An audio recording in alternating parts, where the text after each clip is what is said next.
guest today is Jerry Romine. He's also known as the entrepreneur abroad, and he's a digital nomad, really on a world tour. It's going to be a phenomenal episode. In May of 2015, he sold off everything he owned, moved from the Phoenix, Arizona to Chiang Mai, Thailand. I hope I pronounced that right. There, he grew a fledgling Amazon business to 7 figures, grew his investment portfolio, traveled the world, lived on a motorcycle for 5 months in South America. We're definitely going to be talking about that. And he even lived for free in a $1 million home with a car provided, and so much more. Listen, this is going to be such a fun conversation. Jerry, welcome to the Seek, Go, Create podcast. Thank you very much, Tim. I'd say, really, I was thinking earlier, you actually may be the poster guy for all this podcast stands for, just living life differently, living it to the fullest, being a nomad, doing business. We're in the entrepreneur category, but yet we do travel and all types of things. So you're living best life possible. So real quick, before we get going, in your words, kind of tell us what you do, and then we're going to kind of find out where you are and all of that type stuff. What do I do? Oh man, Tim, that's a tough question. It really all depends. Like right now, for the last month, I've been in Sofia, Bulgaria, and here working a lot on the YouTube channel, trying to be a creator, getting that going. So it's been a lot of work, almost like a 9 to 5, like most people. The 6 months prior to that, I was in, Portugal, Italy, Greece, Turkey, Morocco, Georgia, and Armenia. And in most of those countries, I was spending about a month, sometimes a little bit more in each of those countries, touring around, sometimes 1 or 2 days in a place, sometimes a couple of weeks in one place, just getting to know the country. So I bounce back and forth. Yeah. But you're in business. You're not really vacationing though, right? No, what I do is, because everything I do online is online for generating money, I can do it from anywhere in the world. So I'm constantly traveling, but I can always, check my work, sit down for an hour a day, whatever is needed to get my work done at the same time. Yeah. And so, anyway, you just rattled off so many countries and all. I want to get to the travel in just a moment, but right before we pushed record, you told me just briefly about where you are. We won't take a tour of the home, but just give us a little bit of detail. You are doing work there, but you're in another country, and you could go and share pricing and all too, because I think people would enjoy knowing that. Sure. So right now I'm in the city of Sofia, Bulgaria, and it's a nice city. I haven't explored very much of it, and it hasn't been anything over the top yet, but it's nice for me because I've got a really nice place here. I picked it up on Airbnb. It works out to $25.55 per night. It's originally a 2-bedroom place, but I only have access to 1 bedroom. So for me, it's a 1-bedroom, 2-bath. And I gave Tim a quick tour of it, and he can vouch for it. It's a nice place. I got a big table that seats 6. It's got a lazy Susan on the top of it, countertop, for bar stools, a small kitchen, big living room, big couches, big screen TV, cable, high-speed internet, big bedroom, separate bathroom in the bedroom, everything right there. And this whole thing is $25.55 per month. And, I have no utility cost, nothing else. That's my biggest living expense right now. Yeah. You said per night at first and then per month. I think it is per night, right? Oh yeah. I'm sorry. It's $25.55 per night. So I was going to say which is awesome, but we have to be careful. Otherwise you're going to be like overrun with people coming there. And, the interesting thing, I want you and I are going to have some pretty good conversations about money and business. But one of the things that's cool to me, it just came to mind as you were just saying that, I believe there are many people, and I know you're originally based in the United States, and a lot of people in the United States or whatever country they're in rarely get outside of where they grow up and live. And what you just shared probably would be a bit surprising to people, that in a country many people aren't really aware of, you could have such incredible accommodations, wouldn't you think? Yeah, I've been traveling, for 5 years, pretty much full time. The longest I was in one place was Chiang Mai, Thailand, and I stayed there for just about 1 year. And even though I travel full time, my average daily cost of living is well under $100 per day. And in many people's eyes, I'm living the dream and I'm spending a lot less per day than they are in their current lives. And I want to clarify one thing. When I talk about living the dream, I'm living my dream. I'm a big believer in whatever your dream is, you should pursue it. So if you want to retire in a small town in Ohio, man, bless you. Good for you. Go for it, make it happen. If you want to travel the world and do something like I do, or travel around a lot like Tim is doing right now in an RV, whatever floats your boat, go for it. Yeah, that's good. And you actually brought up a point which is really one of my next questions. Most think that you have to have massive amounts of money or be super wealthy. And you've been successful in what you've done. We're going to talk about your businesses shortly. But what you're saying is to live the way you're living, you don't really have to be multi-millionaire, things like that, because really you're living in many ways less than a lot of people live in the States. I mean, yes, no, correct? Oh, it's so true. And when I left the US, I went to Chiang Mai, Thailand, and you can live in Thailand for less than half of what you're living for in almost anywhere in the US. And not only are you living for half, for me, my quality of life went much, much higher. And let me explain that. A lot of people have a fear of moving abroad or living abroad. What am I going to do? There's a language barrier. And I tried learning Thailand, and Thai kicked my butt. Let's be clear. I consider myself a fairly smart guy. I felt like an idiot savant when I was trying to learn Thai. I mean, it was such a humbling experience. But the difference is when I went to Thailand, I almost felt at home right away because there are other people that are like you and like-minded individuals. So you meet up with them and it's almost easier to meet people and meet friends. And Tim, I know you're interviewing me, but let me flip the tables on you real quick. You travel around in an RV. Would you agree that sometimes you pull into an RV park, you meet somebody and you're like long lost buddies in 5 minutes? You know, you're absolutely correct. You get around people that are like-minded.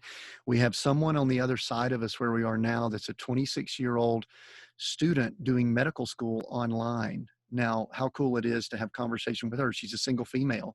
And then our son is in an RV doing it. So, Jerry, you're absolutely correct. It's really a lot about thought process. Wouldn't you agree? It is. I mean, we make our own reality. And when I first moved abroad, I didn't know what I was getting into. I mean, I've traveled a lot, but I never really tried to settle down. And I was really surprised with how easy the process was and how easy I made friends. And I haven't lived in Thailand now in a couple of years. And later this year, one of my friends from Thailand that I met, he and I, we're going over to India and we're doing almost 3 weeks on motorcycles, touring the Himalayas together. Wow. You did a 5-month tour of South America on motorcycle. I'm going to talk to you about that later because I know I want to know more about it. I kind of saw spot. In fact, that was my first thought was when I saw that on Facebook, I said, I got to talk to Jerry and because of what you're doing, because you're just living differently. One of the things you've done, and I want to share this with people and we'll put links in the notes.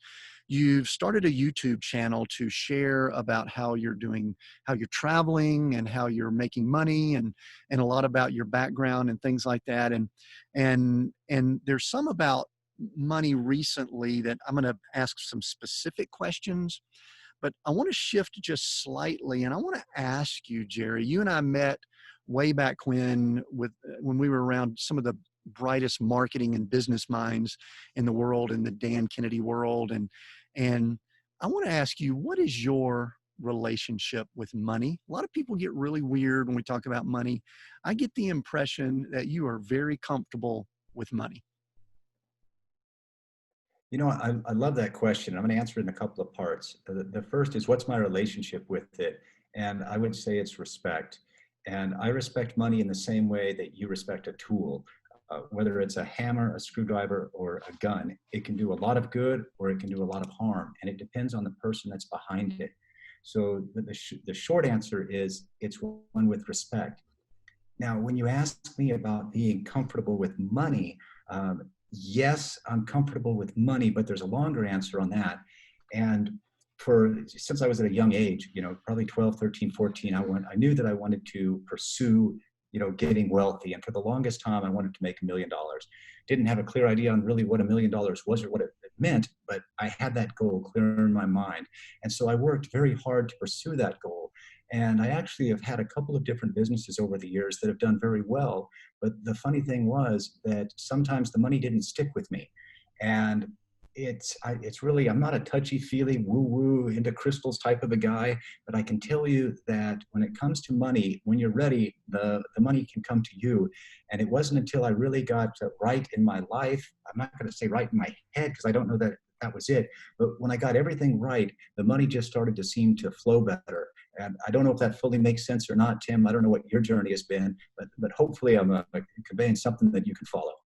Yeah, it makes sense because I mean, our journeys have been different, but yet similar. We've had successful companies, real estate that we, lost quite a bit when the downturn occurred. You and I may have a conversation about that shortly, but I realized that I was pursuing a lot of things without having a mindset of, we talk about the attraction and things like that. And I do think there's a spiritual aspect to money too.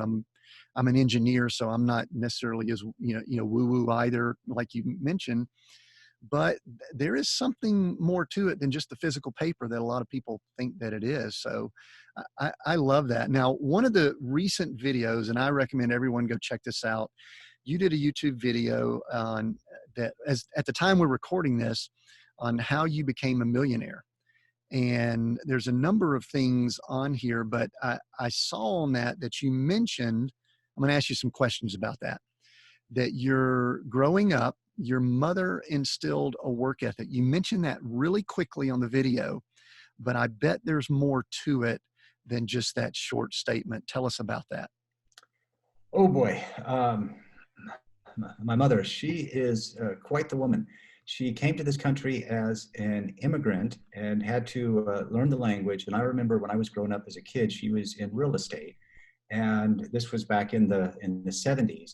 And she would, started off, selling real estate and selling in investments. And I remember her on a typewriter, those, the old hunt peck things that you did, and she would type up letters to sellers, much like we did in a similar fashion later on with computers, to send out the letters to get investors.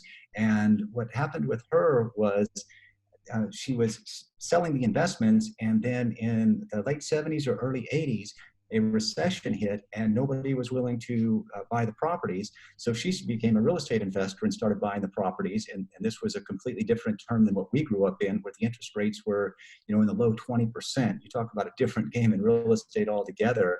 And she went through all of that time, and she's always been a workaholic.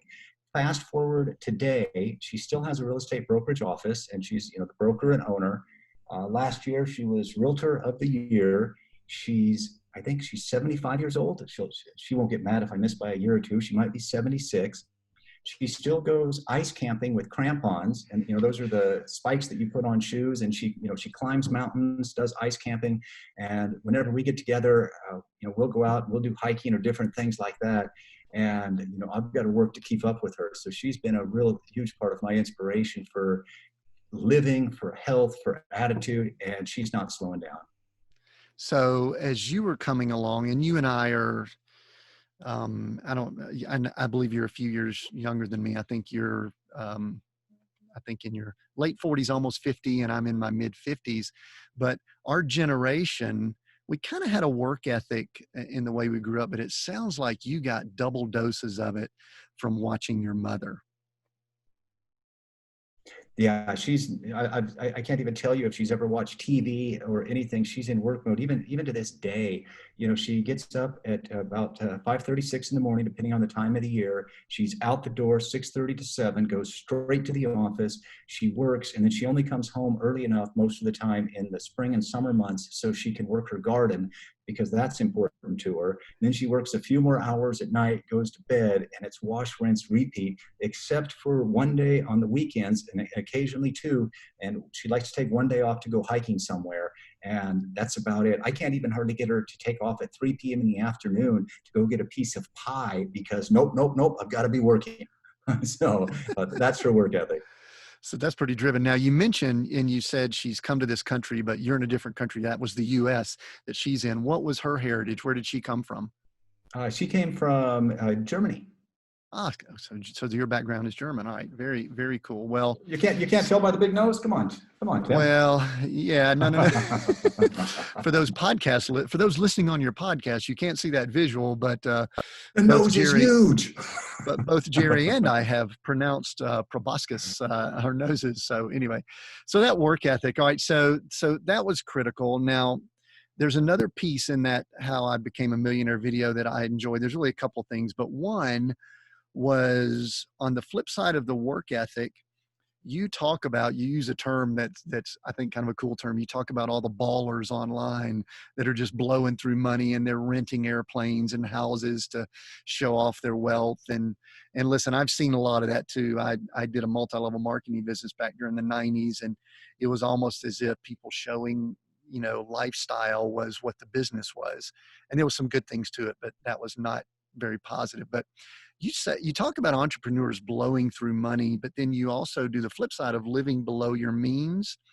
And you obviously have latched onto that very well. Talk about that for a moment and educate us on what that means. Okay, well, on the video, I talked about, the ballers portraying a lifestyle and a lot of it being fake. And the reason I did that is because if you watch the media, or you watch YouTube or these different things for your listeners, I think that there's a really big, dangerous mistake that people see that and they think that it's normal. And, for some of these guys, it really is their normal life. But for most people out in the real world, that's not the way to get wealthy and to get ahead, and it's a very dangerous lifestyle. So I wanted to offset that with the reality. And for me, the reality is I've always been a big saver. I've always been frugal. I don't like to blow money for the sake of blowing money. Back in the old days when I used to fly a lot, I had so many miles that I always flew first class because there were free upgrades. But I don't fly first class. Very, very rare. I can't even tell you the last time I've done it. It's not that I can't afford it. It's just that I think that it's a waste of money. And I'm 6'3". It's not necessarily a comfortable seat, but I'm just too tight or frugal to spend that extra money, to sit in the seats. And I just consider it, money better saved and invested. So I've always been conscious of saving money because the more money I could save, the more that my money can work for me. Yeah, I want to circle back. Did anything about the way you were raised with your mother impact that lifestyle?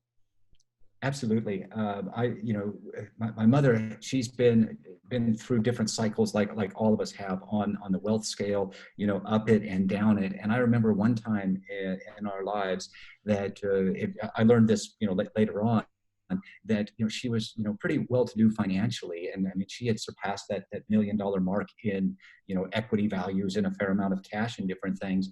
And as kids, my brother and I, we had no clue because it didn't change anything about the way we lived. And most of the time whenever all of this was happening, or for a good number of years, we actually grew up on a real small, I'd call it a mini farm because it wasn't huge, big barn. We had livestock animals, butchered our own animals and all that stuff. And, we were living in a double wide mobile home. It turns out she was, worth a fair amount of money even then, and it didn't matter. And I think that humility is what's always stuck with me. And I think being humble is one of the most endearing qualities that anybody can have. Yeah, that's good. I wanted to ask you this. This is something that kind of popped in my head as you were talking about it. And I love that term you use, the ballers online. But don't you think, and I mean, you're doing some things on YouTube now. I obviously have a podcast. I know we're both on social media. Don't you think that I'll call it the celebrity influencer culture, is feeding a lot maybe it makes it tough for people to, I guess, be kind of real and live below your means, because it's almost encouraging people to stretch and go beyond? What are your thoughts on that? Well, you nailed it. And the reason why it's out there is because, drama sells. It's a lot more sexy to, see the Ferrari and the hot women and the cleavage and all that stuff. That draws people in a major way than it is to see a guy driving up in a Honda dressed in blue jeans and a flannel shirt. Which one, I mean, even you, even me, which one do we want to watch? Well, the drama side is more entertaining. And because of that, it gets more eyeballs. And in the world we live in, that's what it's all about. I mean, just look at Kim Kardashian. I mean, that's one train wreck of a show. And I'll leave it at that. I mean, what value is there in that? yet she has millions of followers. And you and I, we can count them on our hands with small multiples. So It you is. tell me. But there is a certain degree of, you put your head on the pillow at night being comfortable with, I don't know if authenticity or integrity, I don't know what the right word is, but I'm guessing I feel like I can do that. That's one of the reasons why I really wanted to talk to you. I'm guessing that you can see through a lot of that superficialness out there. Can you? I think you can, and I mean, you get a pretty good sense for people right away. And you mentioned the video that I just put out recently on how I became a millionaire, and it's kind of funny because for me, I'm normally a very private person, but because of what I'm doing on YouTube, it served a purpose to talk about it.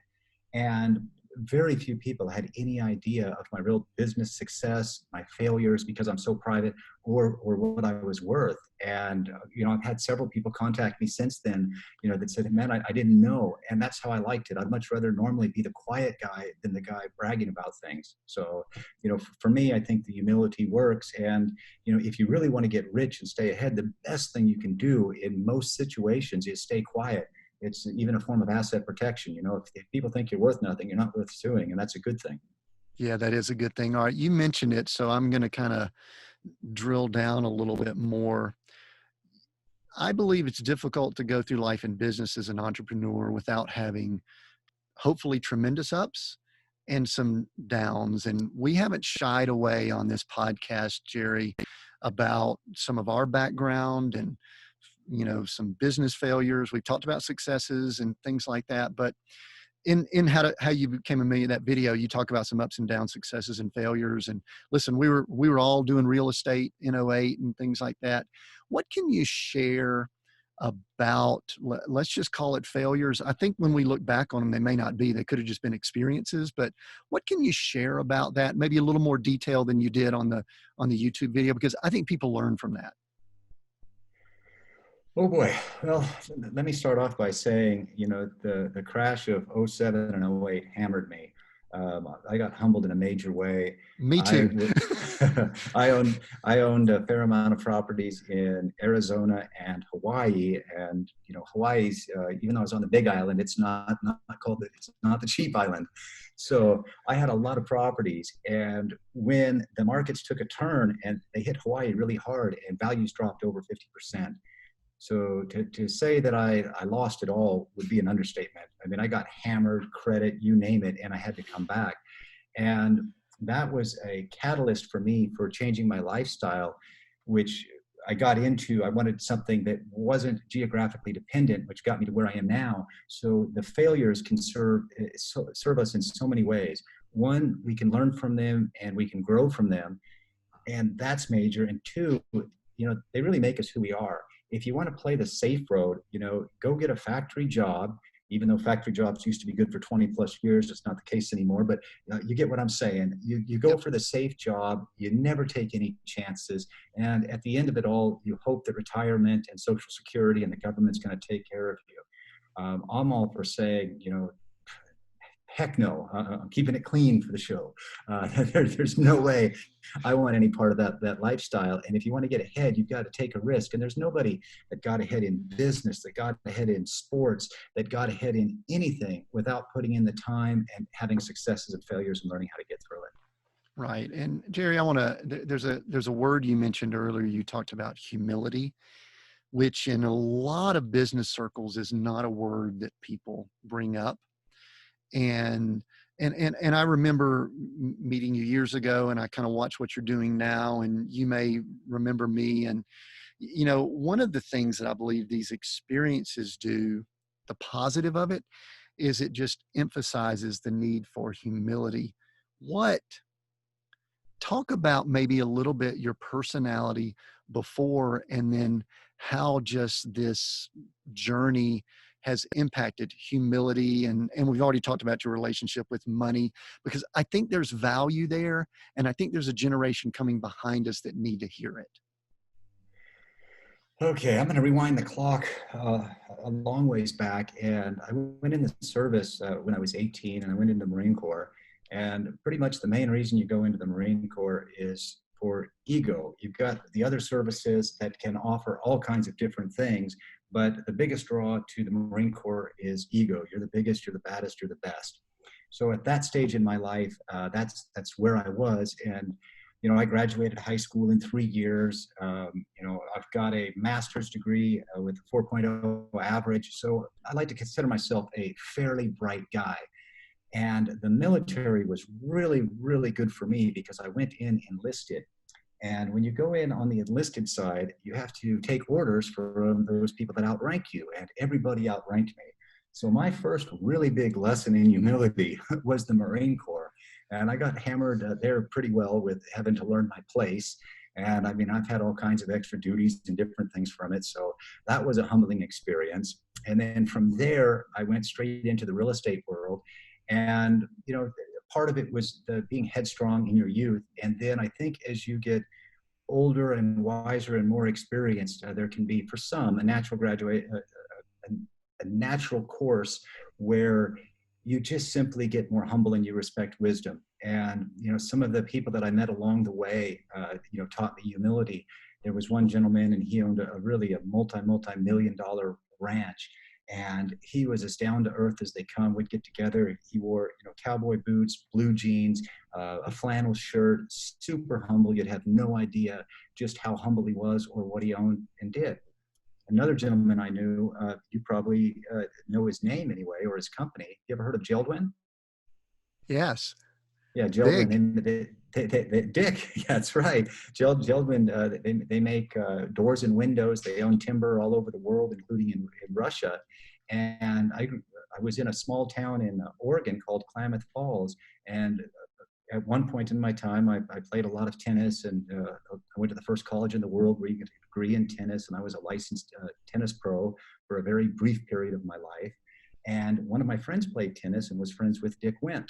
Well, Dick Wendt was the second richest man in all of Oregon. I mean, the only guy that had more money than him was the Nike founder. And I remember playing tennis with Dick, and super humble guy, drives up in an old beat up Jeep. That's who he was. I knew where he lived, and it was nothing. I mean, it was a nice place, but it wasn't over the top millionaire mansion or anything like that. And I was just always impressed with how humble he was. And in this town, at one time, a Home Depot style store opened up in the town. And for the guys that were doing a lot of business in that sort of an industry, we were all invited for the pre-opening. And I remember showing up at that pre-opening and walking around, and guess who was there? Dick Wendt. Guess who was with him? Nobody.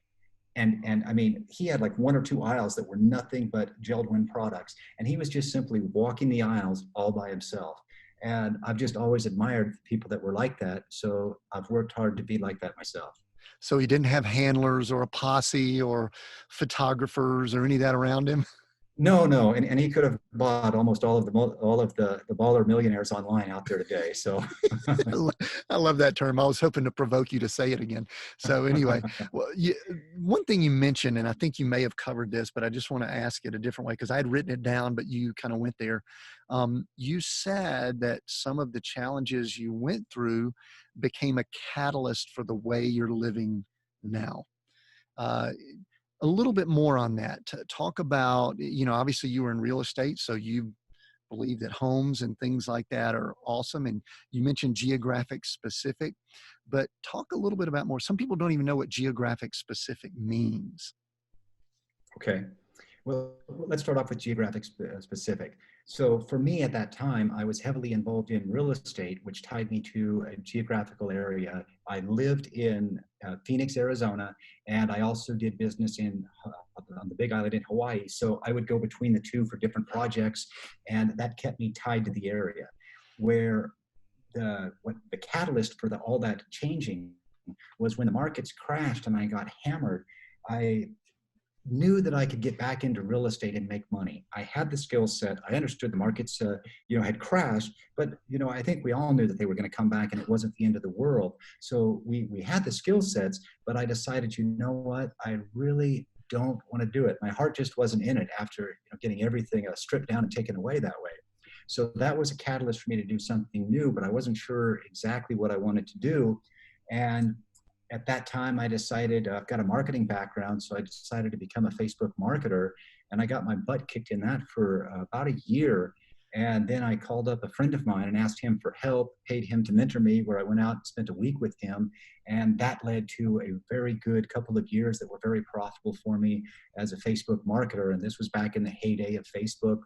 I was headhunted by a company that was an API partner with Facebook. And I mean, we really killed it for a good time frame, but that all things change, and eventually that changed.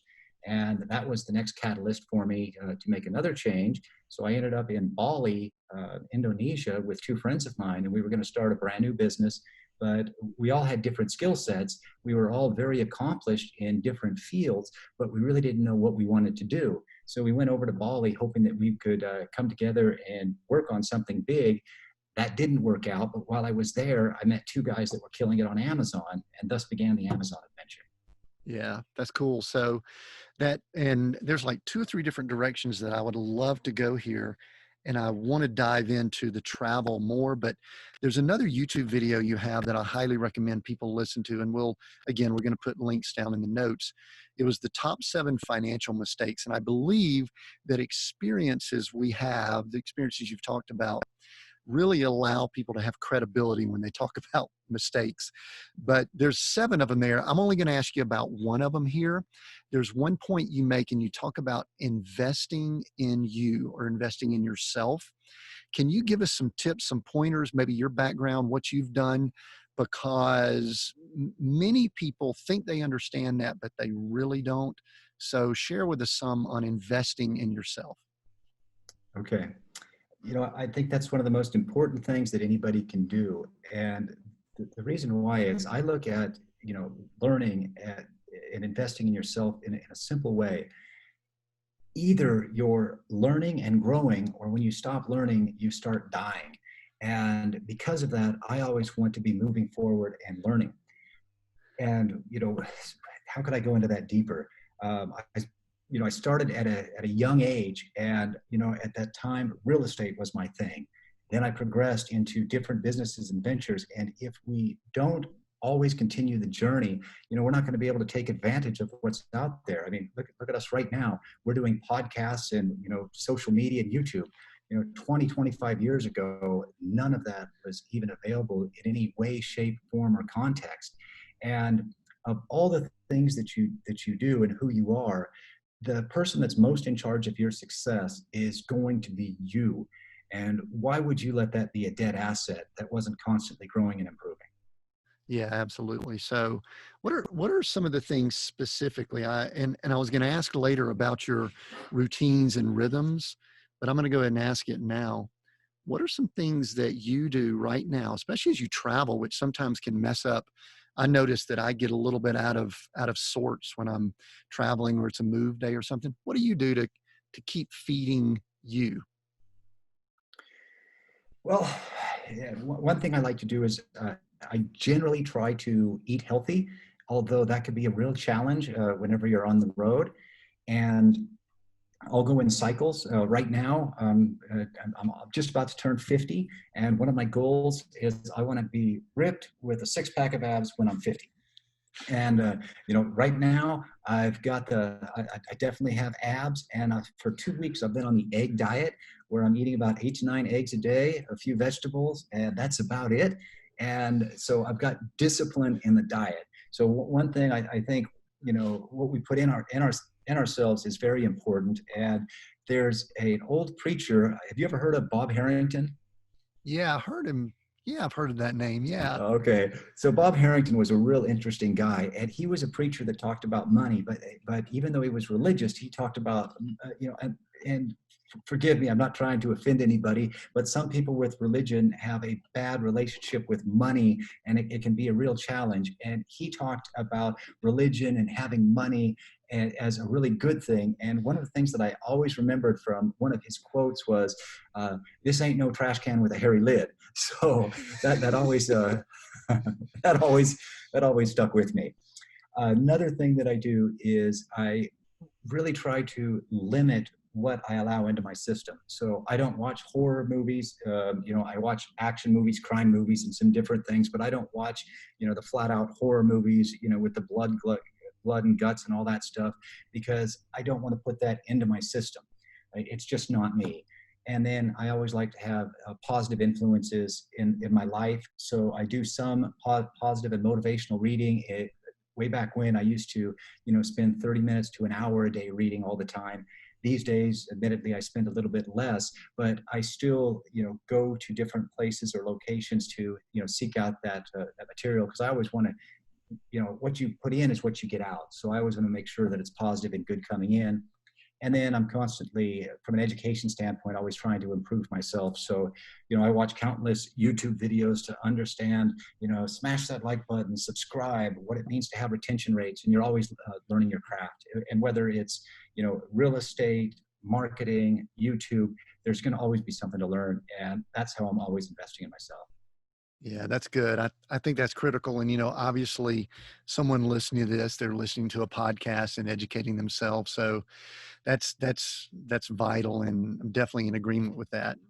All right. I'm going to kind of shift here more towards the travel lifestyle, even though some of this will have some business and practical in it. And I call these kind of rapid or random questions. Obviously, if I've written them down, they're not that random. So I don't know if that's a good way of saying it. I mean, you know, but first kind of question that, and some of these actually came to me overnight. I kind of do prep a few days before, and I sent you a few questions in advance. So some of these you may not have seen. So don't be nervous, because I know you know the answers to them. But how do you, we get this question a lot, Glory and I do. I've been interviewed on some national radio shows recently, and one of the big questions they ask is, how do you plan where you go? When you're a nomad and you travel, do you just wake up in the morning? Is it spontaneous? Is it planned? I think you guys do kind of like us, where y'all like to stay places a little longer, but how do you decide where you go? Sometimes I don't even know the answer to that question. About 2 years ago, I was going to China to meet with my manufacturers on different products. And I'm sorry, I was going to I think it was Taiwan. And then when I went to the airport at Taiwan, they wouldn't allow me to check in for the flight because I didn't have my next ticket, an onward ticket to somewhere else. So there I am at the airport, and I'm like, uh-oh, what do I do? I said, give me 10 minutes. So I go over, pop up my computer, and I decide, okay, I'm going to go to China and visit my manufacturers. And that was literally, the decision was made that short and on the spot.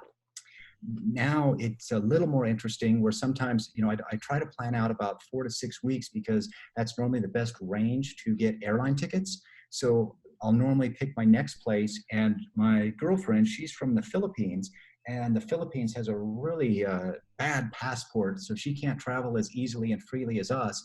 So this trip here, where we've been in Europe quite a bit, she had to get what's called a Shenzhen visa, and there's an application process. And for that, we wanted to spend 90 days in Shenzhen countries. So she had to apply for that visa and show a complete itinerary for each of the different countries, and have tickets purchased for the flights. And in that case, we planned out 4 months in advance so we could do it. But most of the time, unless we're doing something big like this, we try to plan it out 4 or 5 weeks in advance.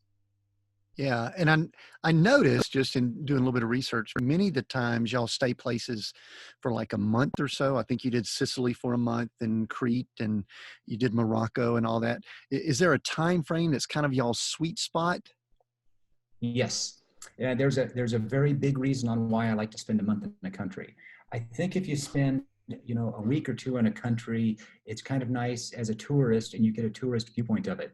But if you sit down and you spend a month in a country, you get a real feel for the country, for what it's all about. You get into a routine to understand it. So when I'm traveling, I'm always looking for a place that I might want to call a part-time home. And because of that, I actually track all of my expenses so I can see what it's actually costing me to live. And I want to really get a feel for what it's all about, because I might be coming back here for a considerable amount of time. So I think that a month gives me a good time frame to make a judgment on a country.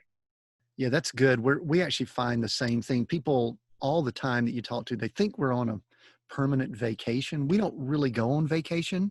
We tell people we just live our lives in cool places, and we do our work, and we actually like to learn more about the local culture. And another thing we found, you may can chime in on this, we're not good tourists. You know, we are you? How about you guys? I mean, are y'all good tourists? It seems like y'all just kind of live also. Yeah, we bounce back and forth. We more often than not, we like to, settle down, and we'll do the top tourist attractions in a city to check it out. But we're a little bit older and more settled, so we're happy to take things a little bit slower. Although we just came back from Morocco, where we were for 2 weeks, and in Morocco we were in a new location every 1 or 2 nights, checking things out. And so drive, set up, check everything out, next one. So we bounce back and forth, and we talk about it sometimes because it's pretty funny that we can switch modes just like you switch a button on a switch. It's just tourist mode, stay mode, and we go back and forth and have a good time with both. Yeah, that's good. Knowing what you know now, what's the best place you've traveled? And I don't know how I want to define best. I mean, it could be cost, or there's a term that Glory and I use that it nourishes our soul. We just feel really good there. What's the best place you've gone to? Let me preface that with how I look at where I travel. So when I'm looking at countries, I look at them like most people look at a hotel. How much does it cost and what are the benefits? If I'm in a five-star place, I want to pay, I understand that I'm paying, a lot of money for it, but I have all of those experiences that come along with it. Is it worth it? Maybe it is, maybe it isn't. If I'm in a three-star hotel, same thing. If I'm in a one-star hotel, I don't think you should ever go to McDonald's and complain that the food is bad because it's McDonald's. If it's warm, it pretty much met expectations. So in these different countries, I personally really like traveling in developing countries. And for me, I get more bang for my buck in those countries. And it's just a much better value for me in different countries. And that's why I love them so much. That's why South America was so much fun, because most of it is in a developing state. As to answer your question of what's a favorite country for me, I was blown away with two countries about 6 months ago. I spent about a month and a half, 2 months in the country of Georgia, and then I spent another month in Armenia. And those countries blew me away. They've got a low cost of living, which is, really nice. They've got the housing. I mean, everything is nice. The food in both countries is phenomenal.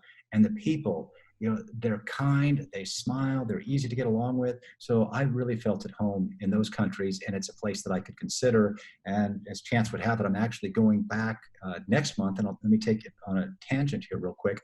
So I'm going back to Georgia, and while I'm there, I'm had kind of an active life, and I beat my body up over the years, and so my back is not always 100% happy with me. And I'm going to Georgia, where I'll have a stem cell therapy done. It's going to cost me $5,000, and that same treatment would cost you $20,000 or more in the U.S.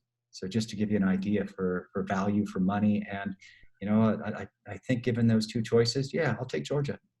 That's cool. And that we have such an interesting healthcare system worldwide. And I've heard that with some people that there are places in other parts of the world. Funny story about the country of Georgia. We were in Australia and we were invited to a dinner party in Brisbane, and these people were coming and they were so excited to meet us.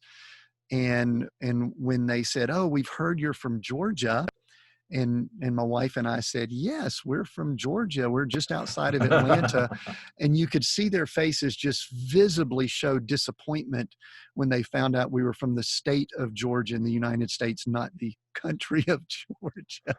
So it was not that fun of a dinner party after that. We found out we were not that intriguing to them. So we've heard that. That's awesome. Where's a place that, we don't want to speak poorly, because there's cool people and cool places all over the world, but where's a place that you're okay not going back to?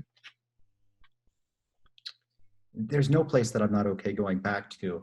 And the reason why is the world changes so frequently that I don't want to prejudice one area with an experience that I had that might not be relevant anymore.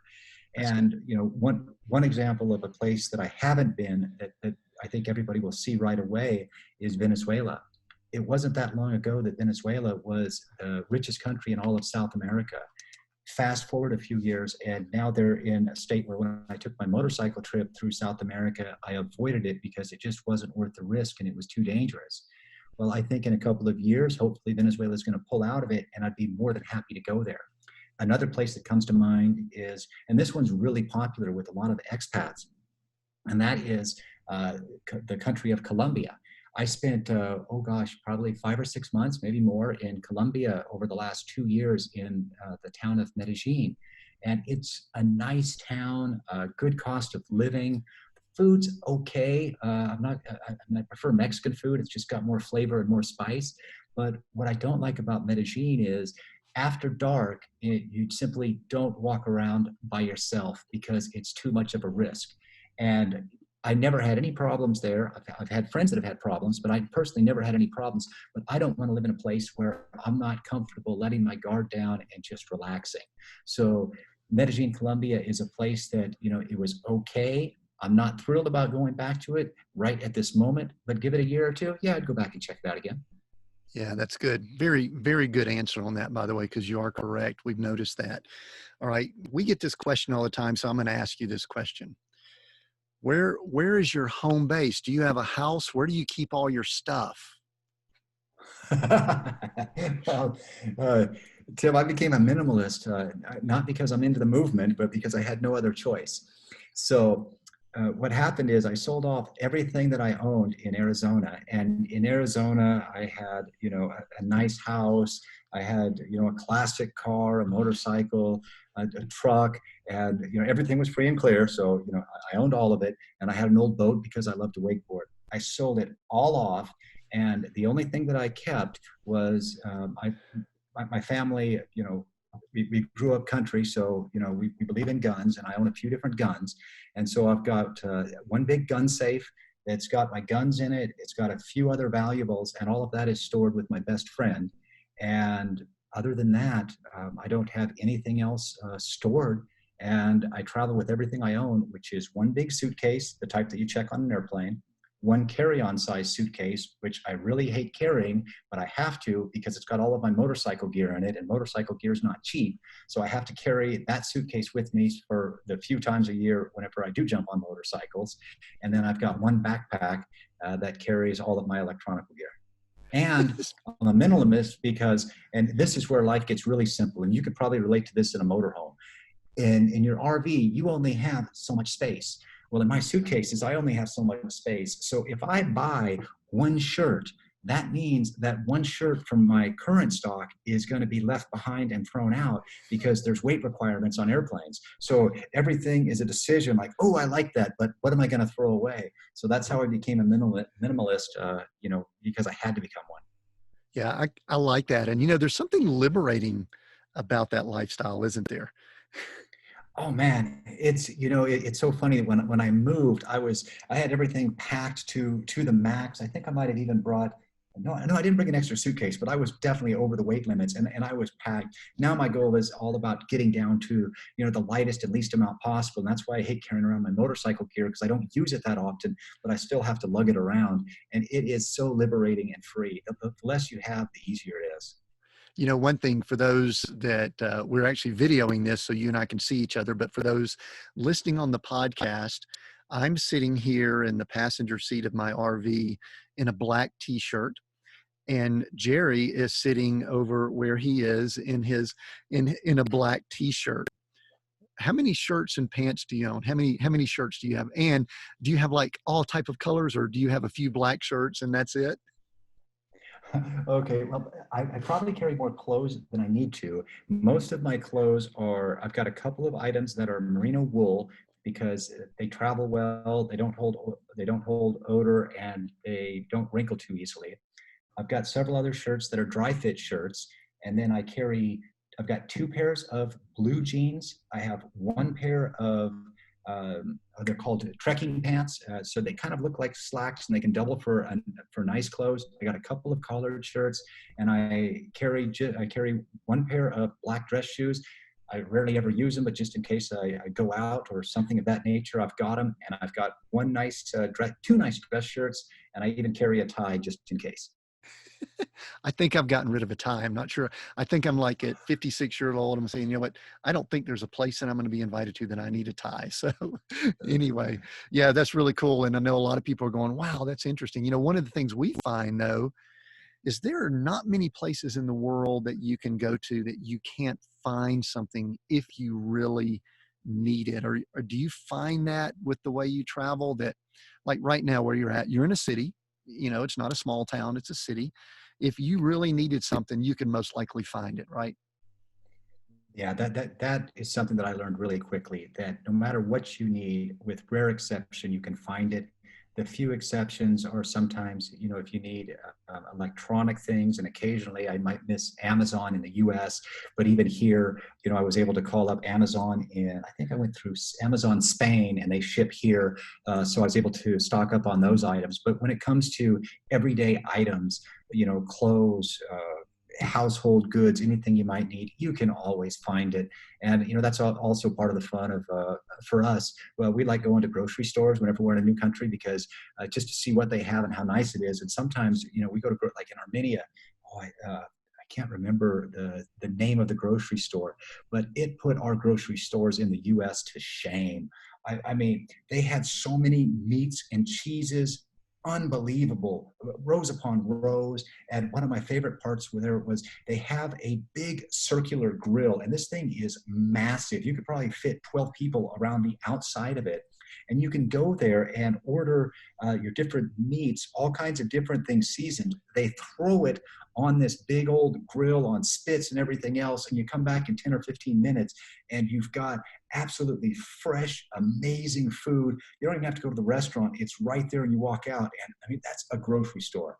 And so, that's a fun experience. But yeah, you can get anything that you want in most of these countries. Yeah, that's kind of neat, and we love experiencing whatever is local if we can, and that's neat to do. Couple, I mean, these are like logistics type questions I want to ask because I'm intrigued by this. You mentioned earlier that your girlfriend from the Philippines can't quite travel as easily as you do. I'm assuming you have a U.S. passport, but in the news that a lot of people probably listen to too much, they talk about travel and they really talk more about immigration. But how challenging is it to move around? Do you? I mean, I'm gonna ask kind of a personal question. You can answer or no. Do you just have one passport? Do you have a passport from another country? I've always considered getting a second one if possible. Just talk briefly about that, and I know you also have some hacking videos on YouTube that talk about some of these logistics. So talk a little bit about just moving around between countries. Sure. So for me with the U.S., I have one U.S. passport, and that's the only passport I have. I greatly wish that I had a second passport, but unfortunately, I haven't found one yet that's a good one that I can get easily. And the time I could, like my brother was born in Germany, and he, I'm sure, could get a German passport if he wanted to. But the time frame that I was born, and I was born in the U.S., I can't qualify. Otherwise, that would have been a wonderful passport to get.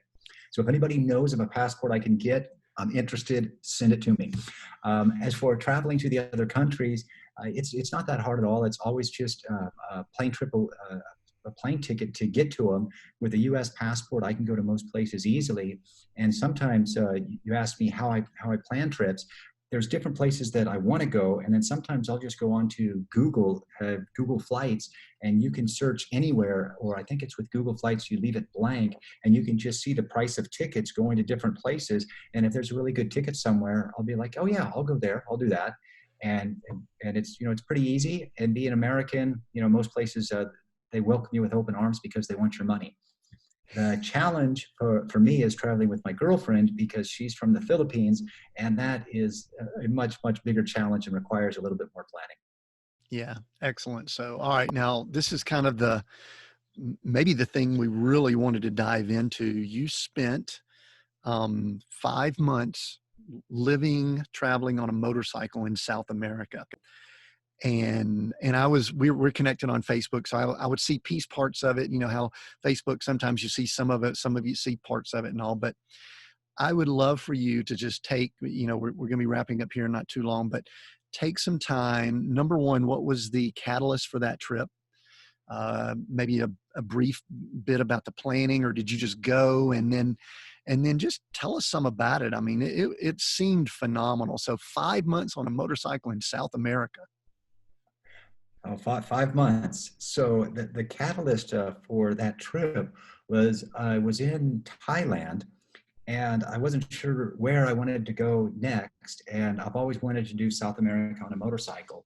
So I went to Colombia, and uh, then once I got to Colombia, I had to get a motorcycle. So thus began the adventure of finding a motorcycle to buy one. And in some countries, it can be a real challenge to buy a vehicle whenever you're a tourist. Now, if you've got a long-term visa, it can be easier. Colombia was one of the countries where you could purchase a motorcycle as a tourist. So I had to go down and get on their register, which was the equivalent of a DMV, and get on that register. And then with that, I was able to purchase a bike.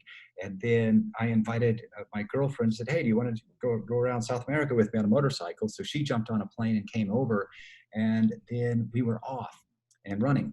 And we didn't know how long it was going to take. We had just a general idea, and we had all kinds of things along the way. Do you know the FARC is in Colombia? Yeah, no. Oh, okay. That's the gorillas, and they're not the apes. They're the ones with rifles. So we've gone through, and I've been pulled over by guys with rifles where I play dumb and eventually get past all of that, and we went all the way down to the southernmost point in South America, which is Ushuaia. And we went through, oh gosh, Ecuador, Peru. One of my favorite places was Bolivia. And in Bolivia, they've got the salt flats, Salar de Uyuni, and it's absolutely unbelievable and one of the best experiences that I've ever had.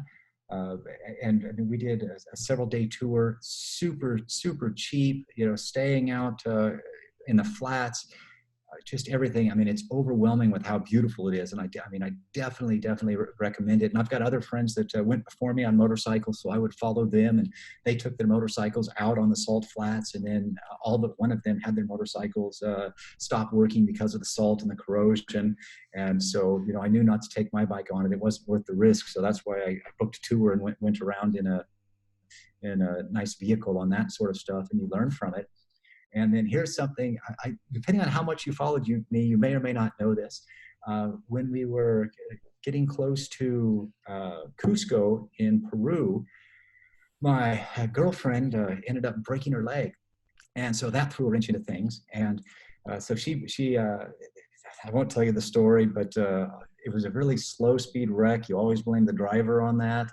I like to say she got off the bike wrong. So it's somewhere in the middle between those two. But she ended up breaking her leg. And when I say broke her leg, it was like, both bones broken like a flopping fish.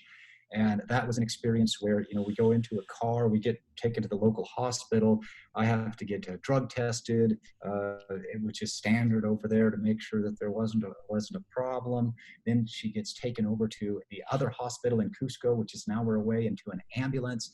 I had to return, and my bike was essentially impounded for inspections. Went through all of that. But here's the crazy part. When you go into a lot of these different countries, you have to have insurance on your vehicle, and you buy it at the border. So going into Peru, we bought insurance, which was $30 for the motorcycle.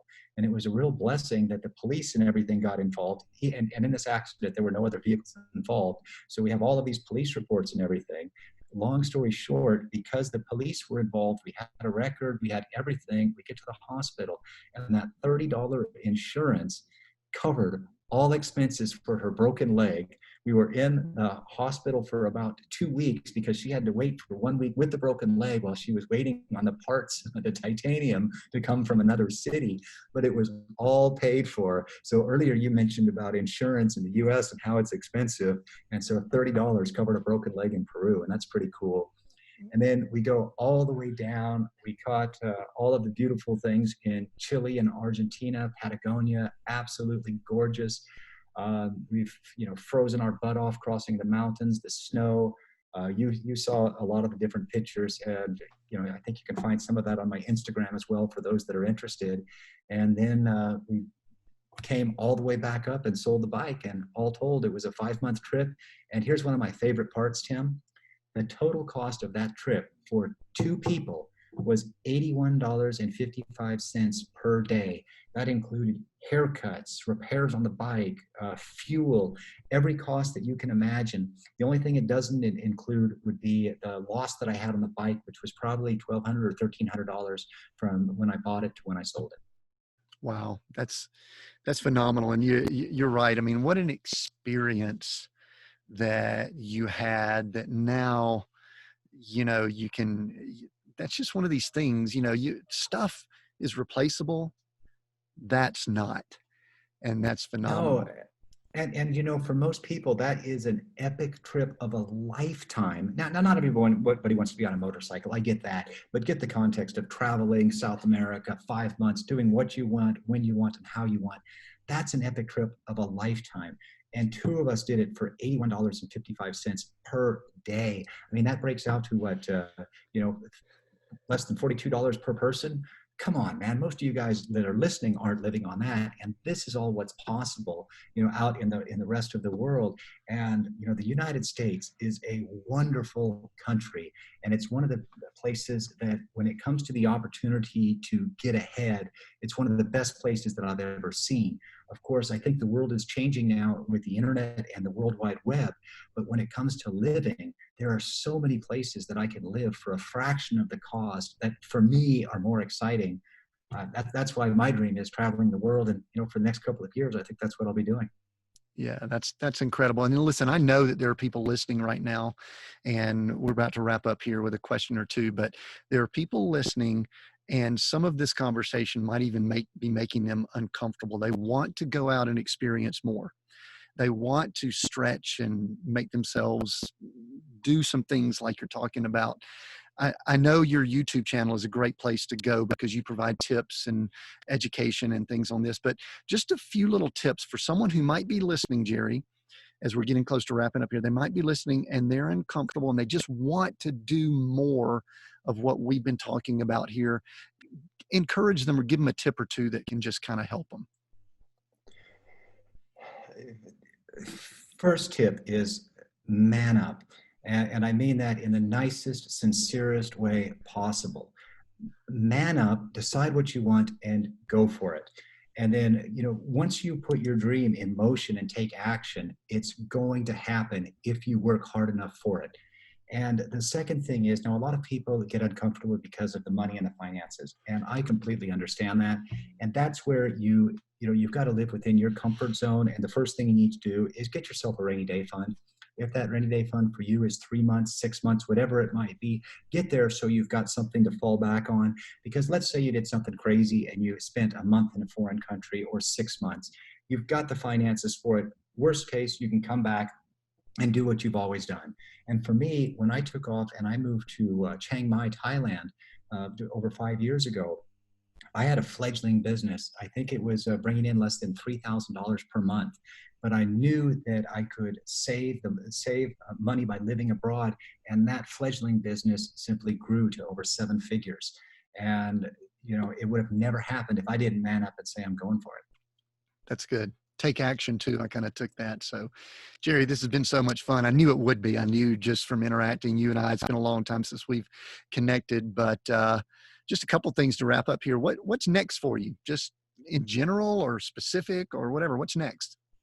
What's next? Well, the next thing on the agenda is going to Georgia. Looking forward to that because it's coming into spring and it's a warm time of the year there. So it's an absolutely beautiful country. I love the food there. I'll get the stem cell treatment. I've got high hopes for that. And after that, it might be Armenia. And we're starting to work on my girlfriend's next Shenzhen visa passport. And if she can get everything through for that, we'll probably spend about 90 days over the next 4 or 5 months in Europe. And most of that will, 3 months will probably be in 3 different countries in Europe that are in the Shenzhen. And then we'll spend the other time in the other European countries that aren't part of Shenzhen. And for those that don't understand, Shenzhen is a region of cooperating countries where if you can enter one of the countries and you can go in and out through a range of different countries. And then there are some countries like Bulgaria that's in Europe, but it doesn't participate in Shenzhen, so you can go there separately. So we'll bounce between those countries. Yeah, that's exciting. And I do want to clarify, he's going to the country of Georgia, not the state of Georgia. So anyway, hey, the title of the podcast, Jerry, is Seek, Go, Create.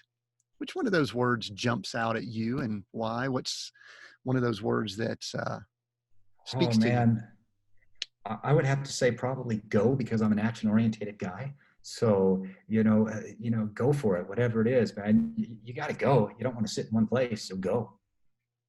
That's awesome. So thank you so much for joining us on the podcast. I so much appreciate you. And I just speak blessings on you as you travel, and I'm going to be following you, and let's stay connected. I mean, it could be that it might be fun to circle back in a year or two and just have more conversation. For those listening, I hope you've enjoyed this as much as I have. I do have a big favor to ask. Please subscribe if you're not already subscribed. That will connect you with us so that you do not miss any episodes we usually release. In fact, we always release a new episode every Monday, but we have been known to add bonus episodes on Thursdays, and those are always excellent. And so please like, share, and give us reviews because we appreciate that. Thank you again for listening. We look forward to connecting with you on the Seek, Go, Create podcast in the near future.